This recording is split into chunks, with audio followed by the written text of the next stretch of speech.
In this guide, I'm going to show you how to add widgets on iPhone. Before we get into this guide, make sure to like the video and subscribe to the channel with all notifications on. It really does help with the channel and it lets us know that you want more content like this. We'd greatly appreciate it. And if at any point throughout this guide you did have any questions, just ask them down in the comment section below and we can help you out further. I'm going to be doing my best to reply to every single comment down there.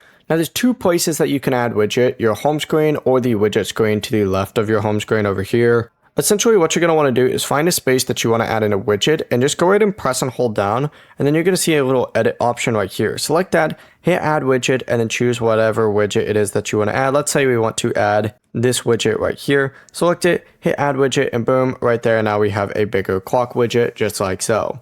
You can go through and customize this however you want. You can drag it around, rearrange it. It's completely up to you. In this case, I'm actually going to remove this, but the process really is as simple as that. Before you leave this guide, make sure to like the video and subscribe to the channel with all notifications on. It really does help the channel and it lets us know that you want more content like this. We'd greatly appreciate it. And if at any point throughout this guide you did have any questions, once again, ask them down in the comment section below and we can help you out further. I'm going to be doing my best to reply to every single comment down there. Have a great rest of your day though.